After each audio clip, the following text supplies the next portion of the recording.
I'm Dubai अनि अहिले चाहिँ ड्युटीबाट सकेर रुम जाने तयारी छौँ र अहिले चाहिँ यता दुबईको कति बजे छ है त गाइस तपाईँहरूलाई देखाउन चाहन्छु र जति मेरो पेजमा नयाँ हुनुहुन्छ सम्पूर्णहरूलाई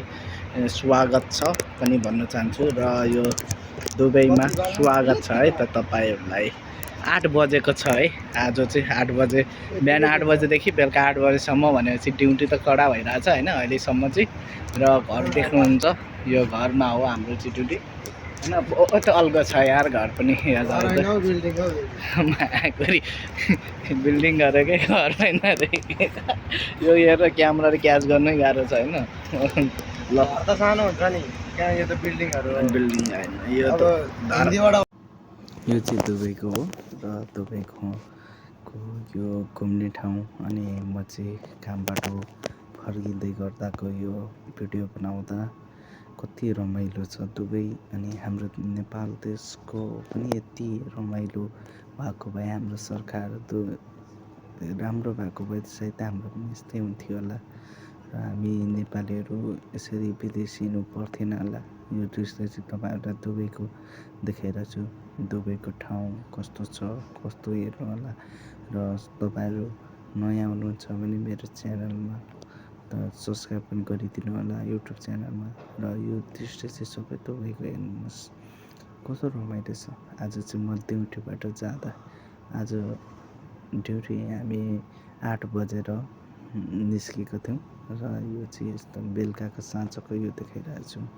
तपाईँहरूलाई यस्तै दुबईको राम्रो राम्रो भिडियो हेर्न चाहनुहुन्छ भने तपाईँहरूले सबैले युट्युब च्यानललाई सब्सक्राइब गरिदिनु होला सक्दो सेयर गरिदिनु होला र आफ्नो साथीहरू भएकोमा पुऱ्याइदिनु होला र म तपाईँहरूलाई यो दुबईको चाहिँ सम्पूर्ण तपाईँहरूलाई म देखाउँछु र यो दृश्य देखाउँदैछु पनि र अब ड्युटी जानुपर्छ किनभने ड्युटी भनेको यहाँ त 1 मिनट समयमै हुन्छ होइन त्यहाँदेखि केही बोल्नै पाइँदैन यो दुबईको हेर्नु न सबैजना के भन्छ अरे बुझ्दा यो सबले फोटो खिच्ने ठाउँ यही हो हाम्रो चाहिँ काम गर्ने जाने ठाउँ नजिकै हुनुहुँदो रहेछ त्यहाँदेखि मैले चाहिँ यो देखाइरहेको छु यो दृश्य देख्नु सक्नुहुन्छ यहाँ सम्पूर्ण दुबई घुम्न आउने मान्छे चाहिँ यो रेस्टुरेन्टमा आएको हुन्छ र यो चाहिँ रेस्टुरेन्ट अरे कि अब म त के रहेछ भनेको त रेस्टुरेन्ट पो रहेछ यहाँ सोधेको त साथीहरूले र सबैभन्दा अल्गो टावर हेर्नु घर कति तला होला दियो मलाई पनि थाहा छैन यता बहुत धेरै अल्गो तला हुनुहुन्छ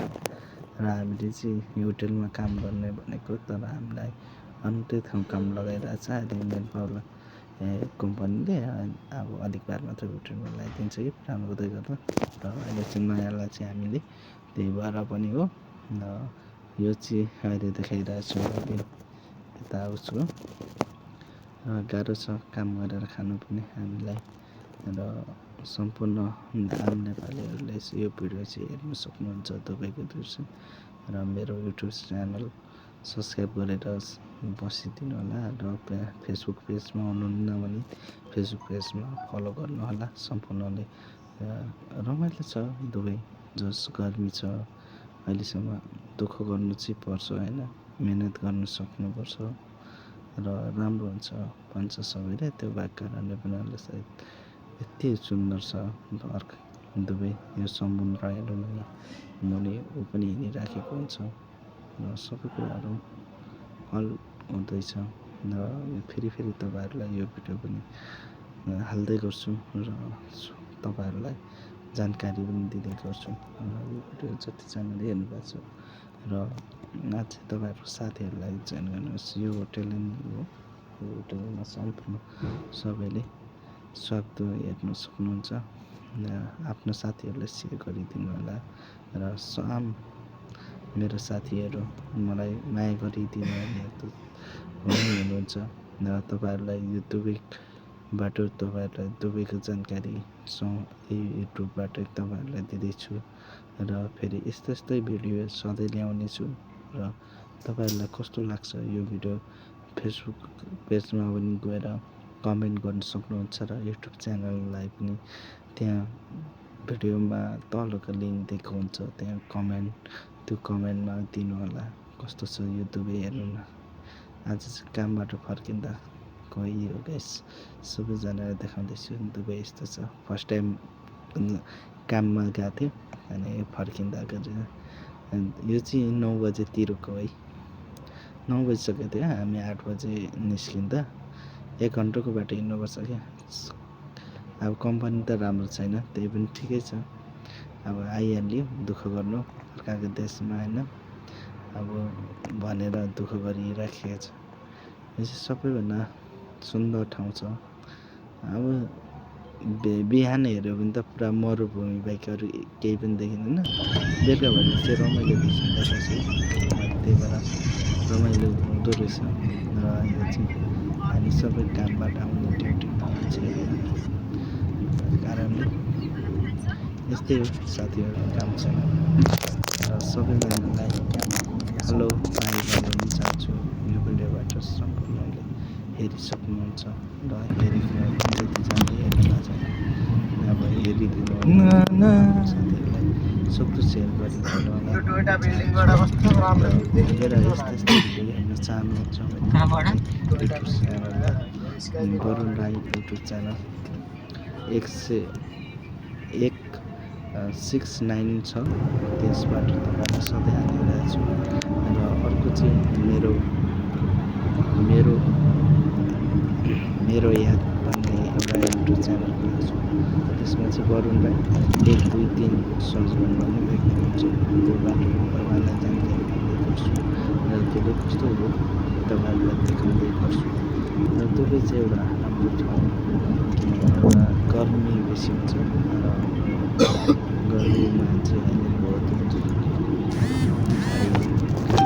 गर्मी त हुन्छ नि होइन, सबै थाहा छ। दुःख गर्नुपर्छ हामी नेपाली बुझिदिँदैन कि त्यही पनि गाउँको घरको मान्छेहरूसँग कसैले त्यो भएको कारणले दुःख लाग्छ किनभने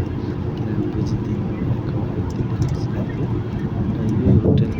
यो होटेल हो सबै यहाँको चाहिँ, किनभने यो होटेल नै हो हामी काम गरेर जानेवाला होटेल हो। र यो चाहिँ सबैभन्दा अर्को होटेल क्या, तपाईँहरू देख्न चिन्नुहुन्छ सबैले चिने कारणले मैले केही पनि नभने जानकारी दिन्छु। मलाई पनि नयाँ हो, भर्खर 2 दिन त भइसक्यो म दुबई चाहिँ, तपाईँको कारणले मैले तपाईँहरूलाई सम्पूर्ण दिनु नसकेको जानकारी दिनु नसकेको भइरहेछु। र यसमा र सम्पूर्ण तपाईँहरू सबैजना हुनुहुन्छ माया गरिदिनु होला। यस्तो भिडियो देखिरहेको लाजु र देखाउनेछु दुबई कस्तो छ। घुम्न भन्दा यहाँ दुबई चाहिँ कस्तो छ भने एउटा यहाँका निम्ति कस्तो छ भने आफ्नो मात्रै मूर्खता रहेछ, यो चाहिँ अहिले थाहा भएको छु। अब यति मूर्ख हुन्छ कि यहाँको मान्छे उसले भनेको चाहिँ जबरजस्ती। हामी नेपालमा चाहिँ हामी नेपाली जबरजस्ती भन्छ नि, तर नेपालीमा जबरजस्ती चाहिँ एउटा मान्छेको हुन्छ, किनभने उसलाई माया महत्त्व केही पनि हामी नेपाली चाहिँ धेरै माया गर्छौँ। हामीलाई त माया गर्छन् होइन क्या, यहाँ त हामीलाई त कस्तो सम्झिन्छ भने एउटा दर्जा चाहिँ के कोमा दिन्छ भनेर अब के भने भन्नै नसकिने स्थिति छ नि। सबैभन्दा के भन्ने खुसी लाग्छ। अब दुःख गर्नुपर्ने छ त्यसमा गाह्रो छ भने जस्तो जस्तो ठिकै छ। र सबैलाई म वरुण राईको तर्फबाट पनि धेरै धेरै सम्झना, दुबईको तर्फबाट पनि तपाईँहरूलाई धेरै धेरै सम्झना छ चाहन्छु। र दुबईको एउटा नेम अझै तपाईँहरूको बिचमा भन्दैछु र आम जनताहरू नआउनु होला, विदेश भनेर नहिँड्नु पनि भन्न चाहन्छु, किनभने आफ्नो स्वदेशमा गर्नुपर्छ, दुःख सुख र सबैजनाले बसेर गर्नुपर्छ। र खानु आफ्नो देशमा जस्तो हुँदैन किनभने सोचेको जस्तो प्रवेश मिटिङ र समूह थियो।